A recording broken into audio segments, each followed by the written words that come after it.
Hey guys, welcome back to the shop. Today we're going to be going over how to use Starbond CA Glue. We mainly use it for fixing up small defects, small cracks and checks, things like that. So that way when you lay your finish over it, you don't have anything interrupted by like a little hairline fracture right there in the wood. It's pretty easy to use. Historically, we've been using epoxy resin, and you got to mix it up. You got to use it. You're probably only using 5% of that, and then you got to wait 8 hours, sand it. Probably missed a little bit, mix up some more. And every time you're doing that, you're throwing away all the excess. So you end up wasting a lot of money.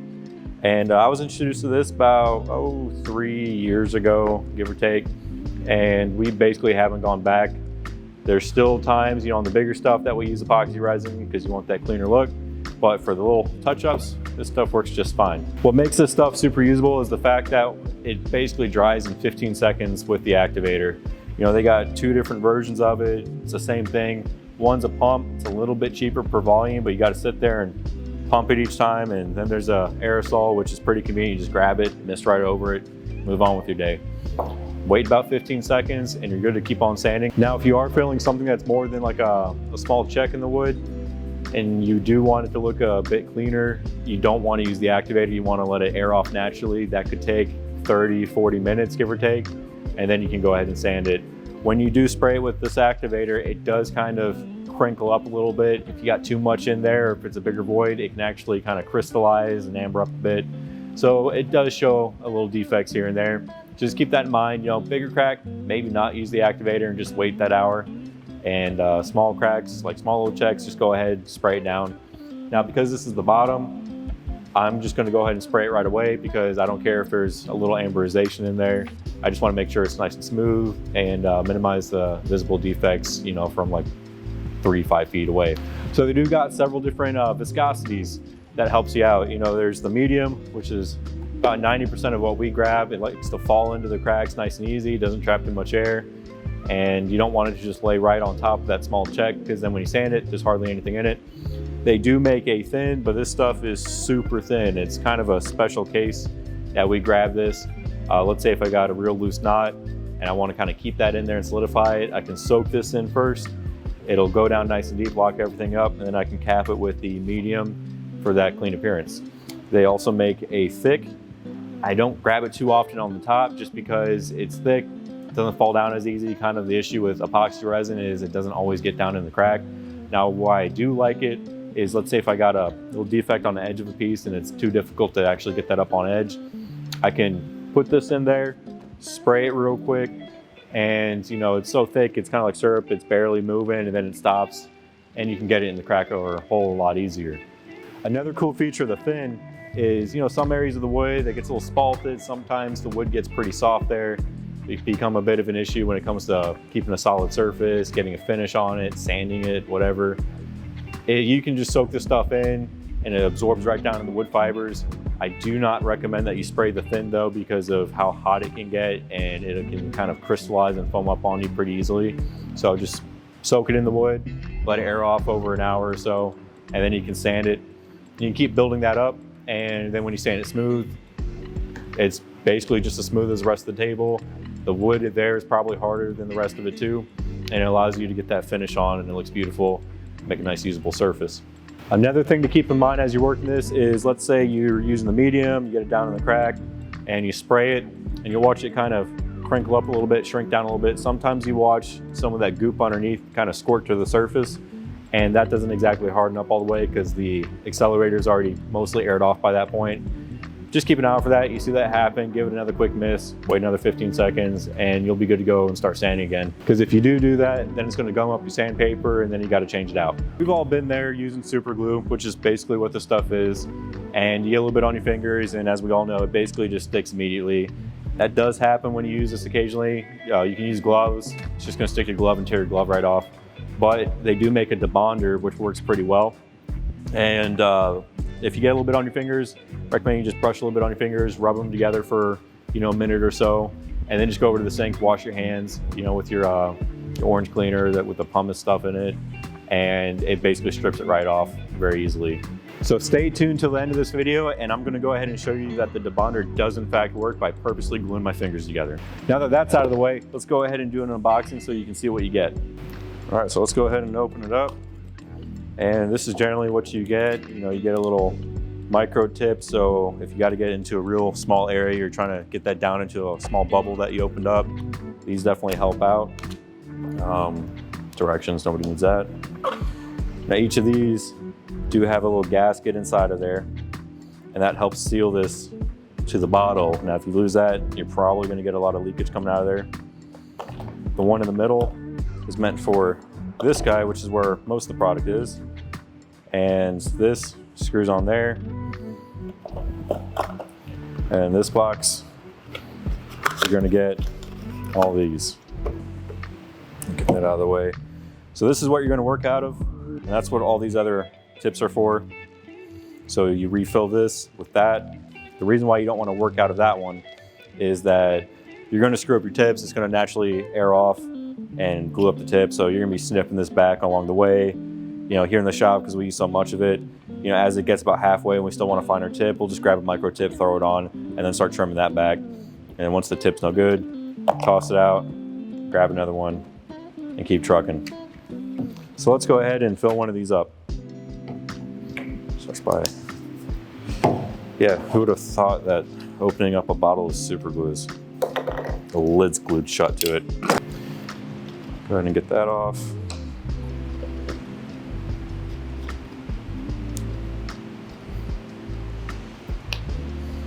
Let's see, they do not open that up for you.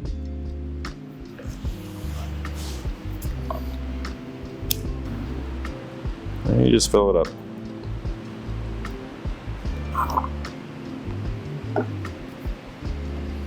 Don't ever lose that. It's the only one they give you.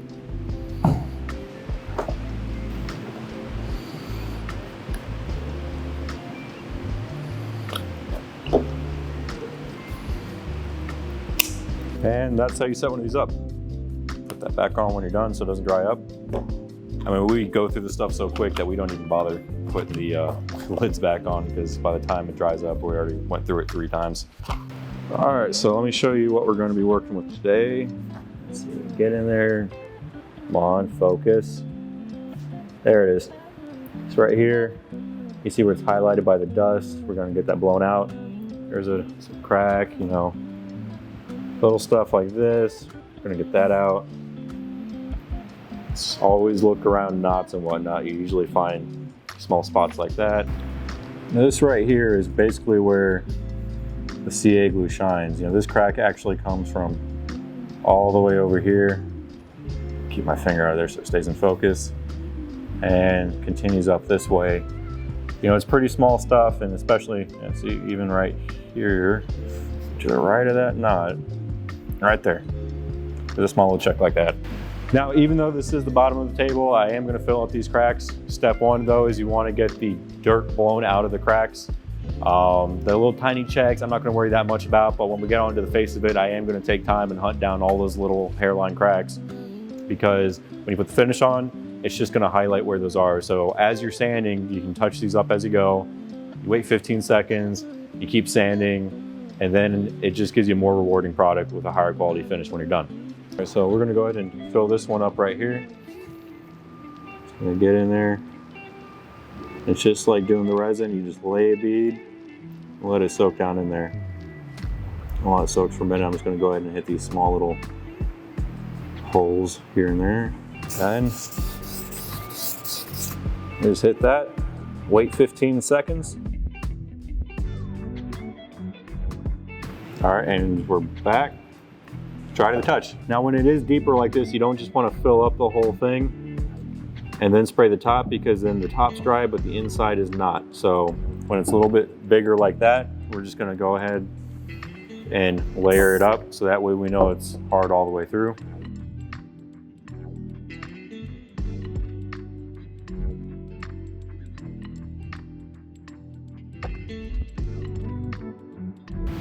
Now, one thing that you don't want to do is right after you spray, if you already see that it's below the surface, don't panic and go grab the bottle of super glue again and get in there, because the fumes that are coming off of that are going to go in here and clog up your tip.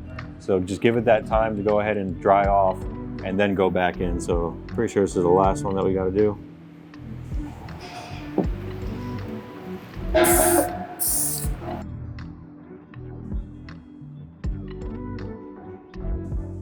that's all dried up, we're just going to go ahead and grab some 60 grit on an orbital sander and take it off.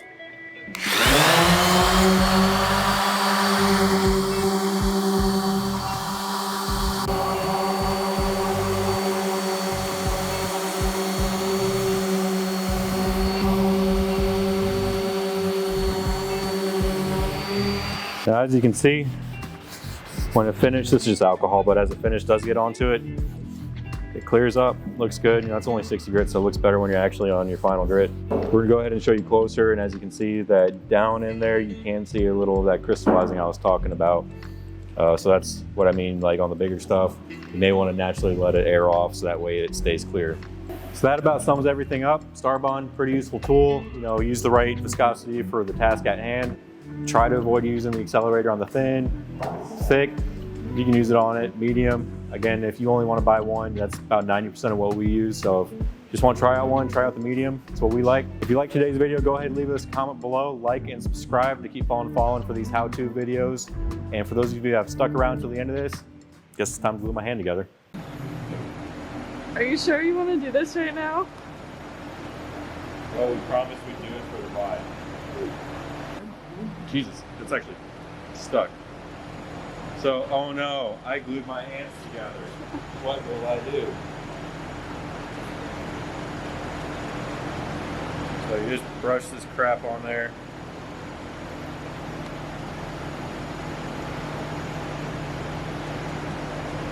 And then washing it with the orange soap. Yeah, you gotta wait for it to break it down though. Okay, sure, the movie? Oh, Yeah, I did. I bet that was totally It was definitely not intentional at all. What's annoying me is this isn't working as fast as I remember. So now I feel like an idiot. Well, my thumb is mostly clean. Alright, let's go to this thing. Everybody knows what Gojo is. Yeah. Well, I only knew because it was in my art class. You know what's funny is I have no idea where this has been, but I have a hard time picking up the dish sponge at the house. I know. There, it works. Mostly.